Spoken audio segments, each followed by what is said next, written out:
We welcome you to Life Epistles. On this channel, we talk about the inner teachings of Christianity, the spiritual aspects beyond the popular or the outer teachings. This is the 25th episode, and the topic is Why Your Dreams Matter. Our reference is the Western Wisdom Teachings, and my name is Seddoh Bokor. What are the questions we seek to answer in this presentation? 1. Why do we dream? 2. Should we always fall asleep before we dream? 3. Should we take our dreams seriously? 4. Why do we forget them? 5. How can you interpret your dreams? 6. Are dreams signs of spiritual development? 7. Are there higher spiritual aspirations beyond dreams? Stay with us as we provide the answers. We begin with a background. And we are saying that for you to have a deeper appreciation of this lecture, kindly refer to our previous lectures, especially Lecture number 2, Various Bodies of a Human Being, and Lecture number 3, The Various Worlds and How Human Beings Are Linked. We, however, provide a summary as follows. The universe is divided into 7 different worlds, or states of matter. The first one is the world of God, and the world of God contains all other worlds. That is to say, the 6 worlds are contained within the world of God.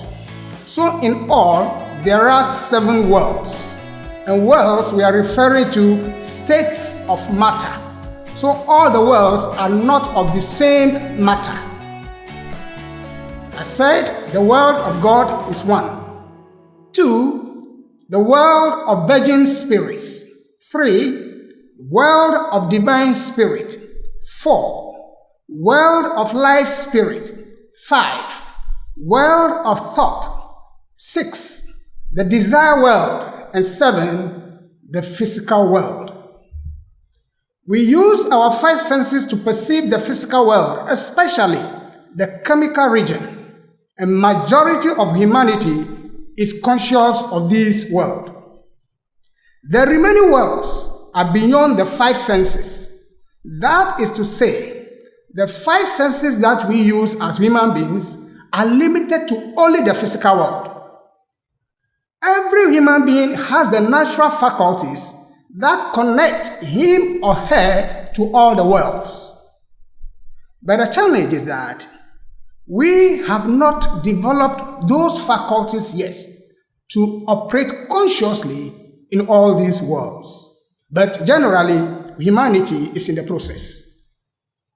Let us take note that the division of the worlds is not arbitrary. The substance of each world is amenable to laws which are practically inoperative in other worlds.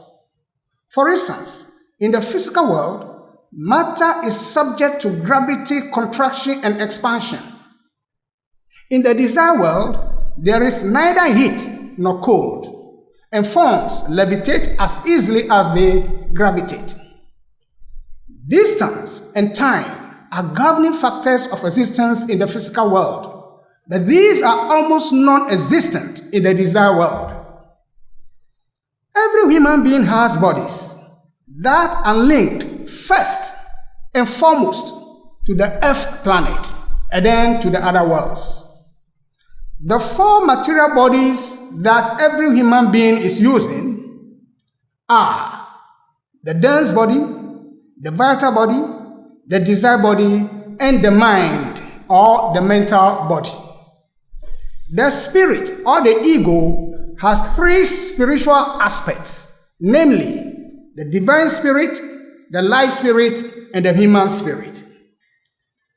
Our journey through matter, human evolution, as it is now, is only in 3 of the 7 worlds. And the 3 worlds that our evolution are the world of thought, the desire world, and the physical world. We give an illustration of it. You see the golden colored worlds, the world of thought, the desire world, and the physical world. These are the 3 worlds where the evolution of human beings as of now is being undertaken. And the object, the aim of the evolution is for human beings to become like God, to become creators, and also add value to creation, to the Godhead. Even out of the 3 worlds in which our evolution is being carried out, at this moment, at this present time, we are functioning consciously in only the chemical region of the physical world. So we are not functioning consciously in all the 3 worlds. It is only the physical world in which we are functioning consciously. But even in the physical world, we are functioning consciously in the chemical region. We are striving to function consciously in the etheric region of this physical world. And we ever said the physical world is divided into 2, the chemical region and the etheric region. We are functioning consciously only in the chemical region. The etheric region, we are striving to function consciously over there. Same is that of the desire world and also the world of thought. The 4 other worlds, that of the light spirit, the divine spirit, the virgin spirit, and the world of God, although they are here and now with us, they are in abeyance. We are yet to function in them. Humanity in the far future will function in those worlds actively as we do now in the material world. The worlds, the 7 worlds, interpenetrate one another. So, what happens in one affects the others.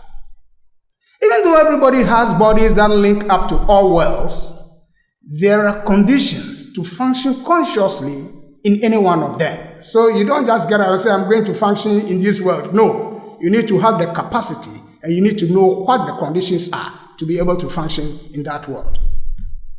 Having given the background, we begin the introduction. Do you know anybody who has never slept from the very day he or she was born? We all do sleep, although sometimes we face some difficulties. Actually, sleep is a natural phenomenon. It enables the spirit to work on and re-energize the dense body, which is its temple in the material world. When we sleep, and of course, when we sleep well, we wake up refreshed because the etheric and physical atoms have been recharged. In the waking state, the material bodies of the ego or the spirit, which are the mind, the desire body, the vital body, and the dense body, they are all concentric. That is to say, they are linked together. They occupy, these bodies together, they occupy the same space, and the ego or the spirit functions outwardly in the physical world, in the region of abstract thought, within our aura. But at night, there is a difference. At night, the ego or the spirit, clothed in the desire body and the mind, withdraws, leaving the dense body and the vital body upon the bed. Why do we sleep? As we said in our previous lecture, for every human being, the threefold spirit is using a threefold body linked by the mind to function in this material world. Our daily activities break down cells and energy is expended. It is the desire body that provides the incentive for us to do all the things that we do. Without the desire body, we will not have any incentive to do anything. So, the desire body plus the mind, both, when we are using them, break down tissues in the process. The energy for action is provided by the vital body. The dense body, my body, your body, carries out the action in this material world. The main source of energy for the vital body comes from the vital fluid of the sun. That is where the vital body gets its energy to sustain this dense body.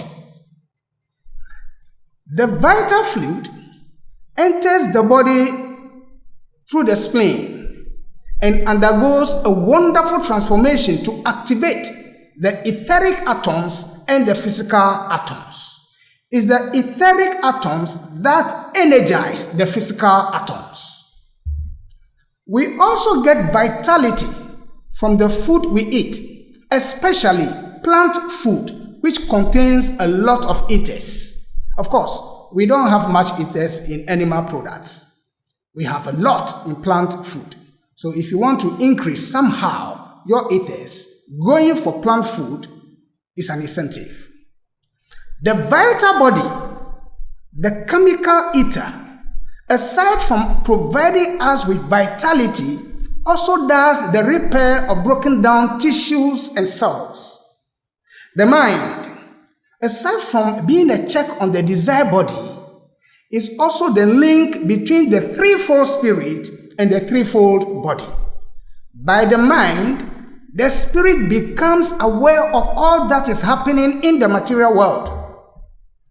During working hours, we deplete energy by the continuous use of the body. Yes, it is so. Our thoughts, our desires, and actions drain energy. The vital body tries to rebuild the cells. In the process, new cells are born. Roughly 330 billion cells are born a day. That is huge. That is a lot. With time, as we continue using the body during the day, the atoms become slow in vibration. The spirit or the ego cannot use the body as it wants to because of the low energy level of the atoms. So, what does the spirit do? It withdraws from the body to recharge it.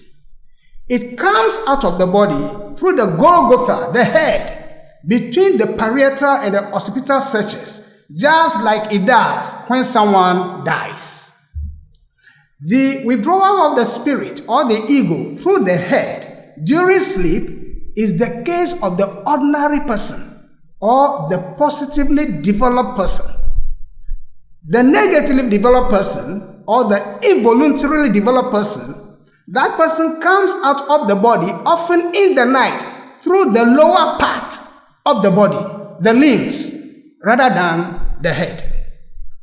The silver cord remains connected with the material bodies during sleep, unlike in death. Of course, we have said it several times that when a person dies, it means the silver cord is broken. But in sleep, the silver cord is not broken.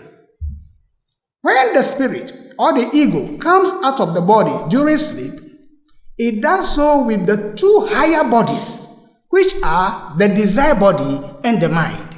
So when the spirit comes out, it goes with the desire body and the mind.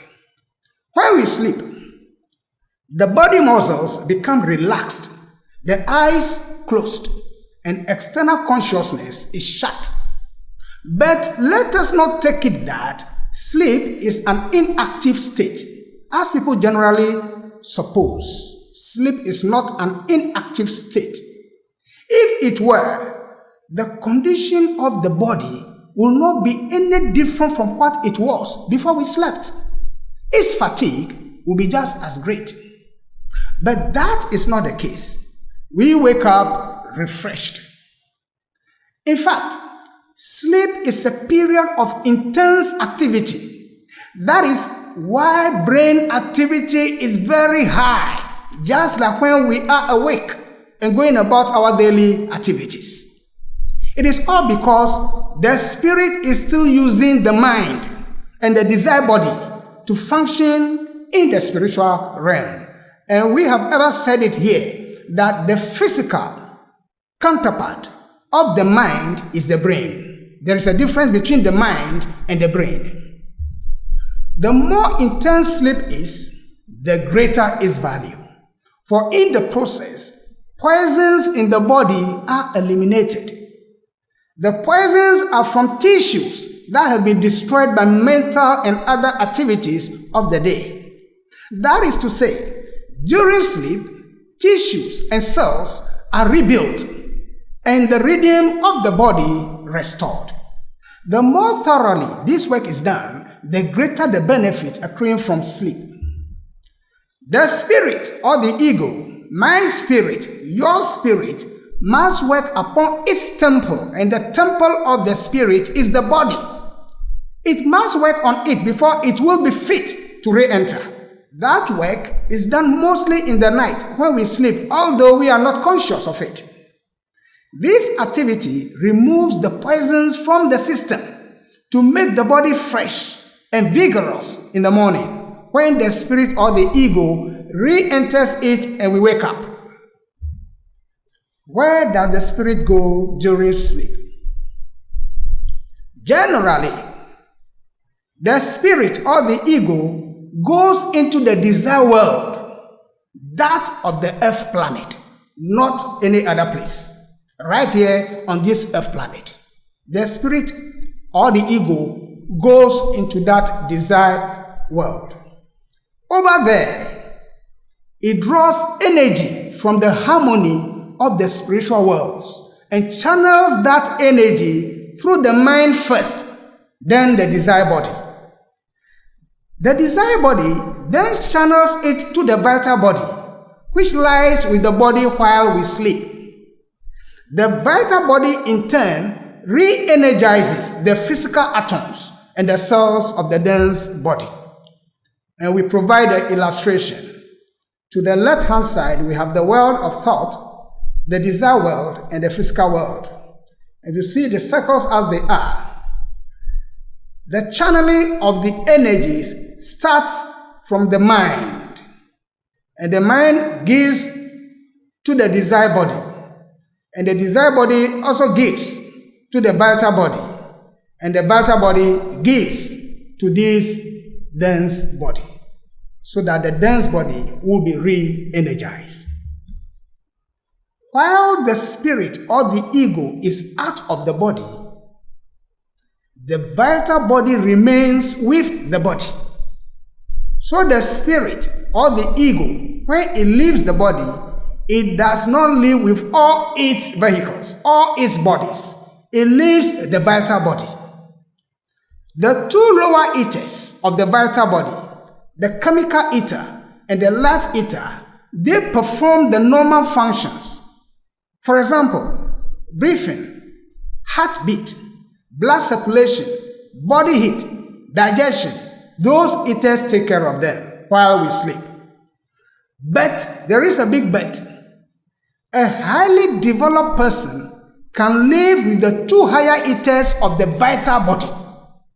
And those two higher ethers of the vital body are the light ether and the reflecting ether, in addition to the desire body and the mind which the spirit takes when it leaves the body during sleep. Generally, the activities that the spirit or the ego carries out, or the things that it has seen in the desire world, they are impressed upon our senses or our brain centers as dreams. That is how we dream. Of course, we do not use the physical eye to see things when we sleep. No, it doesn't happen that way. The desire body has sense centers of perception. I'll take that again. The desire body has centers of perception which are used to perceive things. Also, the desire body assumes the shape of the dense body as it is in the material world. So when we sleep and the desired body together with the mind comes out, together with the spirit, the desired body assumes the shape of the dense body. And we show a picture once again of the desired body. We can see the centers of perception. They are 7. 2 in the head, namely the pineal gland and the pituitary gland. We also have 1 in the throat or the larynx, then that of the liver, and then that of the generative organ area, and then 2 in the knees. Those are the centers of perception in the desired body, which we take along. The spirit takes along when we sleep. What are confused dreams? It happens at times that the spirit has been working so much with intense interest in the physical world, and the desired body has become so stirred up that it refuses to leave the lower vehicles and withdraws only partially. Sometimes it happens Sometimes it happens when we become so involved in the material things of this world. So when we sleep, instead of the desired body withdrawing totally, it withdraws only partially, somehow still connected to the physical body. Then the connection between the perception centers of the desired body and the sense centers of the physical brain are partly separated. They are not fully separated. The spirit or the ego sees the sights and scenes of the desired world, which in themselves are extremely fantastic and illusory, and they are transmitted to the brain centers without being connected by reason.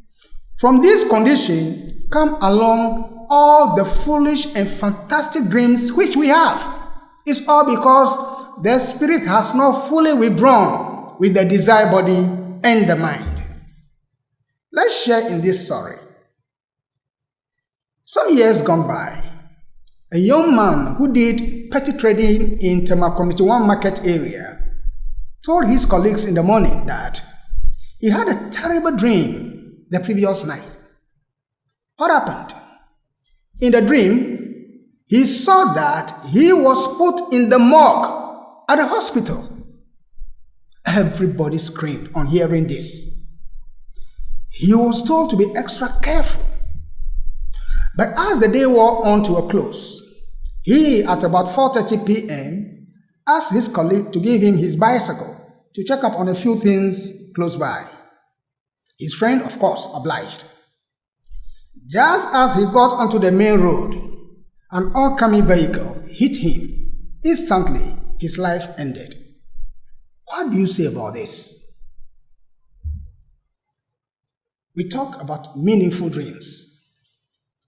It happens at times that when the spirit or the ego is all together outside the dense body, that is, the spirit has come out fully with the mind and the desired body. It sees an event concerning itself about to materialize. For coming events cast their shadows, and before anything happens in the material world, it has already happened in the spiritual worlds. If, upon awakening from such an experience, the spirit or the ego succeeds in impressing the brain with what it has seen, we have a prophetic dream, which in due time will come true, or which the spirit, if its fate permits, may modify by a new action. For instance, if one of an accident, steps may be taken to counteract the impending calamity. But if it is a ripe destiny, that cannot be altered or changed. For ripe destiny, there is no way we can change it. You can only pray and give thanks to God for His will to be done. unlike other forms of destiny that are changeable. With right destiny, it's not changeable. No matter what you do, it will come to pass. Let's talk about the higher realities beyond dreams. As civilization progresses and egoism becomes superseded by altruism, a different division of the vehicle is made. A part of the vital body composed of the two higher ethers, namely the light and the reflecting ethers, which are vehicles for sense perception and memory, they are taken along during night. Then the illusory stage of dreamland ceases, and the individual becomes, as it were, a creature of two existences. One lived out of the body in dreamland, where he or she comports himself and herself in a reasonable manner, using judgment concerning his or her own actions and those of other people whom he or she may meet. But since that individual has not learned to focus attention when living or entering the body, that person is not able at all times to accomplish the proper separation of his or her vehicles, nor bring back a reliable memory or picture of what has occurred.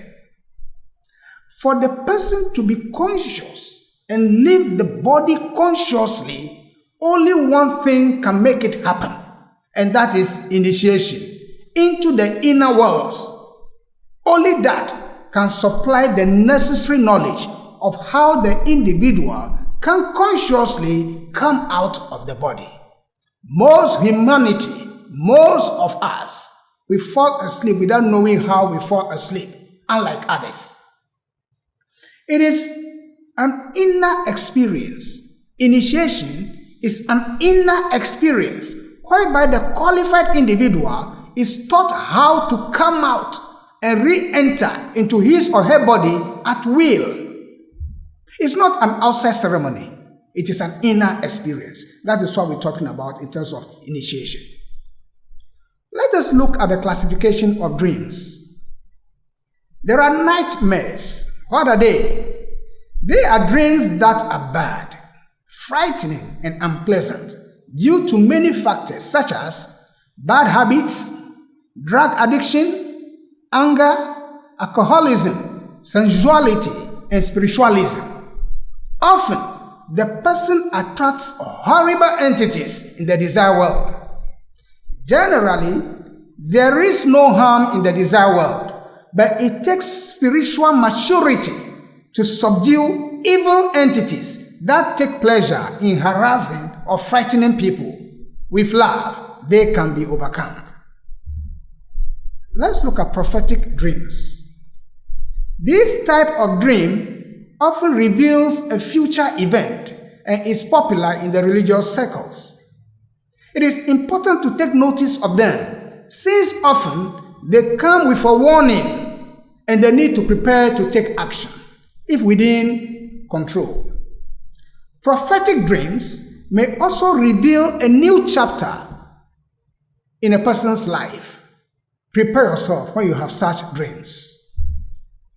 Let's look at informative dream. Where information is received about something, event, or somebody, we call it informative dream. It may contain messages about healing the sick or an answer to a problem. Many scientists experience this type of dream for their inventions. By this dream, dead relatives, friends, or others may convey message to the living. For example, information about a hidden family treasure, or secrets, or how to protect or advance the well-being of a person. How about recurring dreams? Dreams that recur. How about them? They are dreams that repeat themselves. The same places, events, things, and persons may appear. Often, the same information is repeated. They are dreams for which keeping a dream record book can reveal their true meaning, depending on what happens physically as you track them. How about progressive dreams?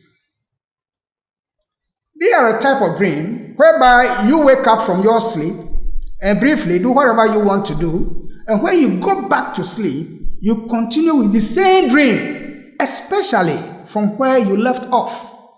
It may also be that the same dream is continued at another time, not necessarily the same night. How about mutual dreams? What are they? This type of dream is shared by two or more people. You meet the person and both of you engage in some activities in the invisible world. On waking up, the person knows and admits that he or she met you while asleep and both of you conducted yourselves in this or that manner. Often, people who experience this type of dream are above ordinary level of spiritual development. It could be either positive or negative development, depending on their nature. How about dream and vision compared? Are there differences? Both dream and vision are experiences beyond the three-dimensional world. They are not things that can be experienced with our five senses. They are beyond that. They are experienced and peculiar to the individual. Often, the individual sleeps before having a dream. Vision is not so. But generally speaking, the individual does not fall asleep in vision. To a large extent, the organs for clairvoyance and clairaudience have been sensitized or developed for the person to have true vision or prophecy. Often, in dream state, the dense body is unconscious of the external environment because the spirit is out of the body. But for vision, the person is somehow conscious. That is to say, the spirit does not come out of the body. Let's look at some Bible references. In the Bible, dreams were used by God to fulfill his purposes, say to give prophecy, warning, or direction. In Genesis chapter 37 to 50, we have a situation where Joseph dreamed about his leadership over his brothers. This dream was fulfilled in Egypt when his brothers bowed to him without knowing that he was Joseph, their youngest brother, who they sold into slavery in his childhood. The book of Daniel, chapter 2 and chapter 4, where we have Daniel interpreting the dreams of King Nebuchadnezzar. And then also in Genesis chapter 41, where Pharaoh had a recurring and progressive dream which was interpreted by Joseph. And then in the New Testament, we have Matthew chapter 1 verse 19 to 21. Joseph, the father of Jesus, had a dream when he was considering putting Mary away. We read, "But after he had considered this, an angel of the Lord appeared to him in a dream and said, 'Joseph, son of David, do not be afraid to take Mary home as your wife, because what is conceived in her is from the Holy Spirit. She will give birth to a son, and you are to give him the name Jesus, because he will save his people from their sins.'" And then in Matthew chapter 2 verse 13, where after the wise men from the east visited the baby Jesus, Joseph had another dream. We read, "An angel of the Lord appeared to Joseph in a dream. 'Get up,' he said, 'take the child and his mother and escape to Egypt. Stay there until I tell you, for Herod is going to search for the child to kill him.'" How do you remember your dream? What should you do in the effort to remember your dream? We may remember or may not remember our dreams for several reasons. How we use the body counts. Is it according to the laws of nature? Did we abuse the body during the day? Using the body well involves proper diet, enough safe drinking water, fresh air, controlling your emotions and feelings, being cheerful, and moderate in the use of the body for physical activities. How about the abuse of the body? What goes into it? Taking mood-altering or psychoactive drugs, alcoholic drinks, cigarettes, cigar, and tobacco, anger, improper diet and habits, negative thoughts, and excessive physical actions, they lead to the abuse of the body. How about the conditions of the spiritual bodies? Aside from the physical factors, there are also the spiritual factors if you really want to remember your dreams. 1. The alignment, vibration, and sensitivity of the 4 material bodies count. 2. The condition of the silver cord is important. Is it well connected to the various bodies? Is it vibrant? 3. The condition of your mind and emotions. Do you focus more on spiritual things or material things? 4. And most importantly, the life you live each day counts. To remember your dreams, 1. Work on your spiritual and material faculties by living a good life each day. Don't forget the higher desires and use logic and reason to guide your actions. 2. You need to love and offer selfless service. 3.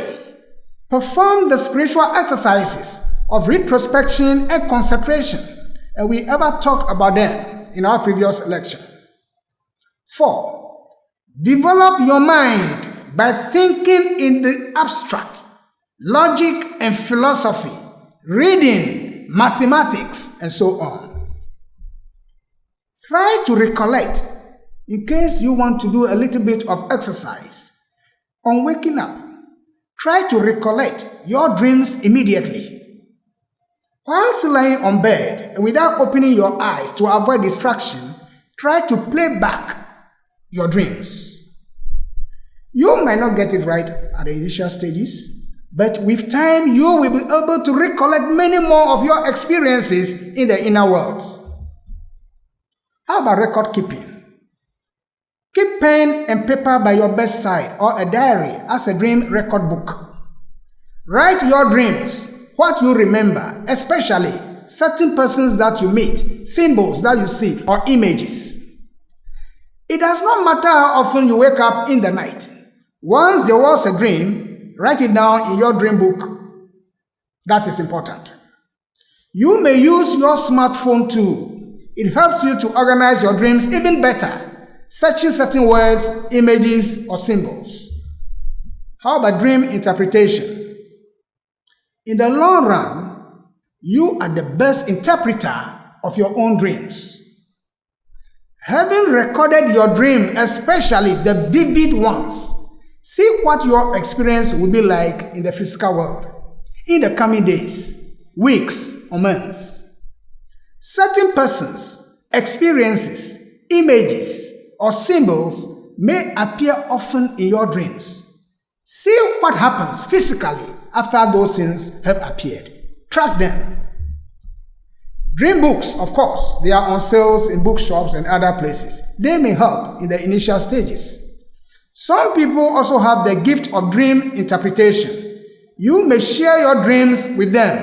The honest ones only. There are the bad ones. Don't share your dreams with them. Generally, the more you live a good life, the more it becomes easier to understand your dreams. And let us take note. Do not go about telling people your dreams. It is a dangerous practice. Avoid it. Who do you meet in your dreams?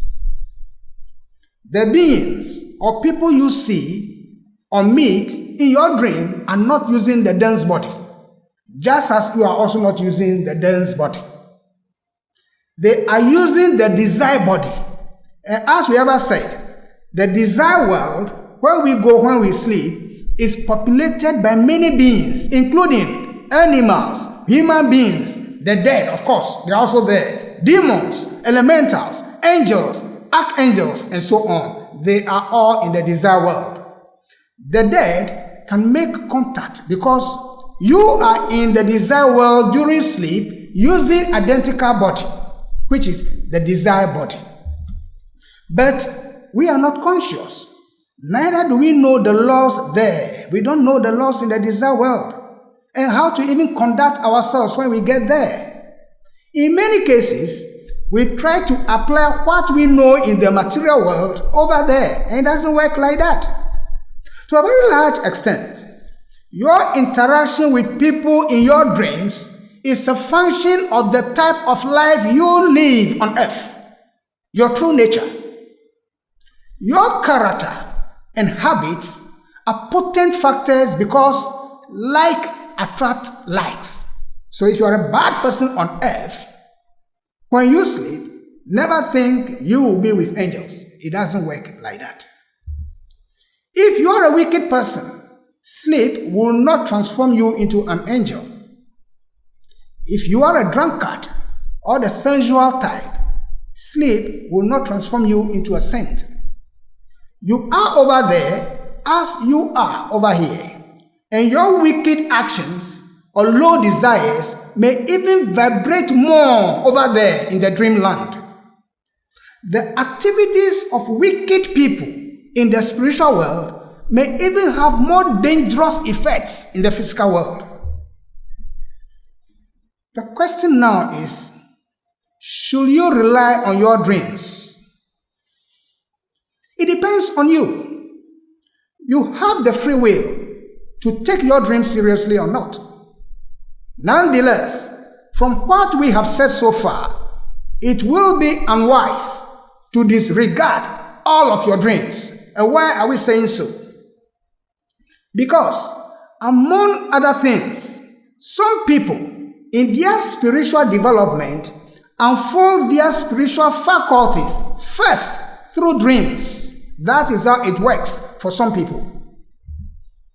In other words, before the aspirant, before the spiritually minded person learns to voluntarily or consciously leave the body to become born again into the spiritual world, he or she may have worked for some time in the desired body during sleep. For some people, the desired body becomes organized first before the separation can be brought about in the vital body. Under such a condition, and we are referring to people whose desired bodies must first be organized before the separation can take place in the vital body. For such people, at the beginning, it is impossible for them to bring back dream consciousness or dream experiences. It's difficult for them at the beginning. But with time, it will be noticed that, and that is the first sign, all confused dreams will cease. They will stop. Your dreams will no longer be confused. Then, after a while, the dreams will become more vivid and perfectly logical. The aspirant or the spiritually minded person will dream of being in a place and with these people, whether known to him or her is not relevant, conducting himself or herself in a reasonable manner as if he were in the waking state. If the place dreamt of is accessible in waking hours, he or she may sometimes get proof of the reality of the dream if he or she will note some physical details of the scene and verify on waking up. The individual will next find that he or she can, during sleeping hours, visit any place desired upon the face of the earth and investigate it more thoroughly than if he or she had gone there in the dense body. Because in the desired body, the person has access to all places, regardless of locks and bars. If he or she persists, there will at last come a day when he or she has no need to wait for sleep to dissolve the connection between the bodies, but can consciously set himself free, set herself free. Let us talk about leaving the body consciously, which is initiation, or as captured in the Bible, born again. There comes a time in a person's life when he or she begins to live the higher and pure life. We are talking about the higher and pure life. Then gradually, by certain exercises, the individual evolves the faculty of living his or her body consciously at night or at any other time. He or she is then perfectly conscious in the invisible world. Such a person can go wherever he or she pleases to the ends of the earth in minutes of time. Thinking about it is being there. That person can go anywhere in this world.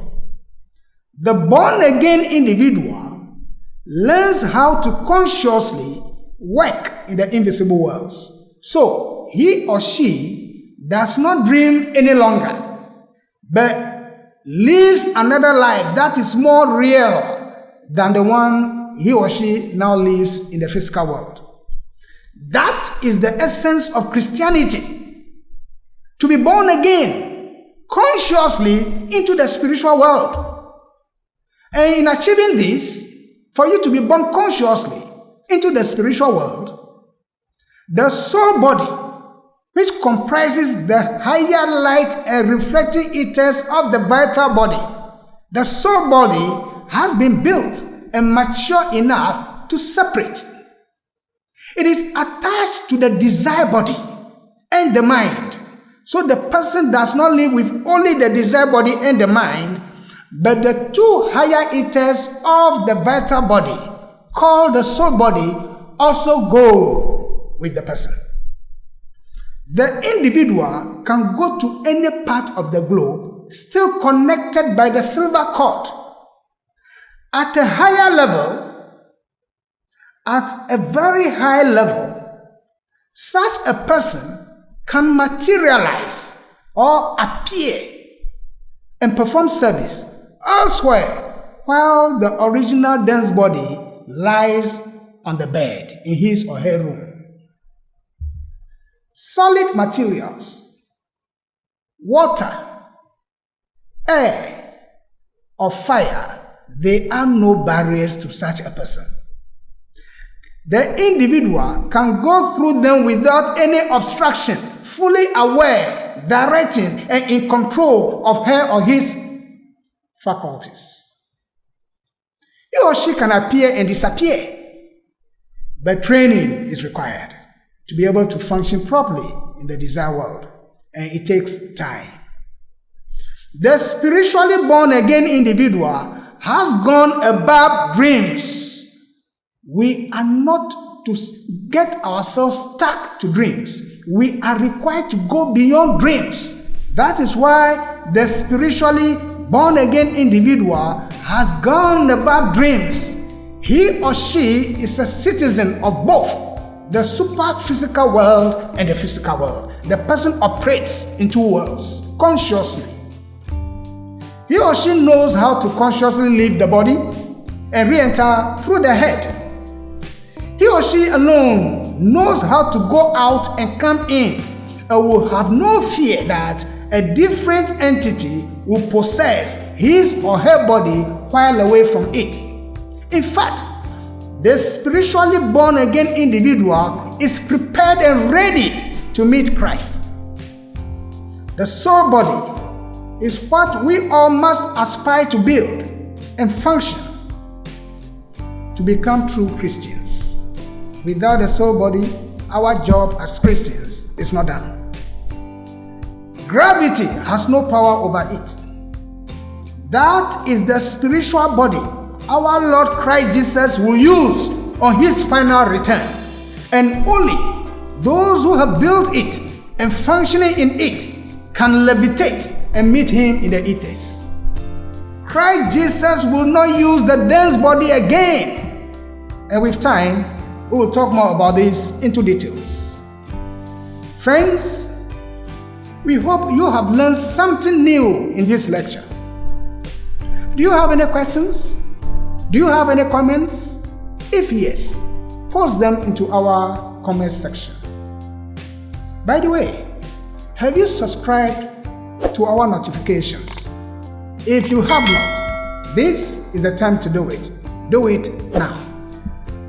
Our next lecture is the sacrifice and annual journey of Christ to earth. Be with us. We thank you very much. Filling up every space, no privacy.